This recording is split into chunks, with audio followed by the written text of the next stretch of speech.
Hey everyone, welcome to Wild Breakaway with Tom Chorske. I'm Audra Martin. Tonight against the New Jersey Devils, the Minnesota Wild ended up with the result, which was exactly what they wanted to avoid. After a huge weekend with two big Central Division wins, they come in tonight to take on the Devils and unfortunately couldn't keep their foot off the gas or on the gas, and they suffer the 4-3 loss to the Devils. Devils came in, played a pretty good road game. They arrived here with a couple wins recently under their belt. They came from Canada, and they've won a couple on the road. After a bad December, they're feeling a little bit better in January, and they have a good goaltender in Corey Schneider. And they hung around, even though they went down by 2 initially. The Wild looked off to a good start. They hung around, and then they got that last goal to go in late in the game, and it was enough to win the game for them. Unfortunately, the Wild saw a pair of leads slip away, ending in the 4-3 loss. They were out shooting the Devils most of the night. 35 shots on goal compared to 26 for the Devils.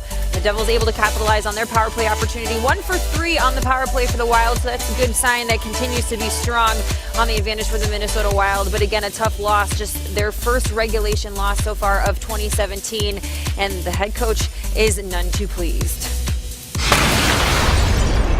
We just did some uncharacteristically dumb things, and on all their goals.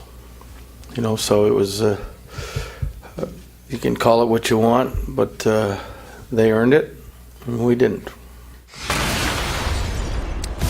So here's a look at what's next for the Wild. The 4-game homestand continues Thursday night as the Arizona Coyotes come into town. Another team the Wild cannot afford to overlook. The Coyotes have won just 2 of their last 10 games and sit in last place in the Pacific Division. So they're going to be hungry to try to turn things around in the second half of the season.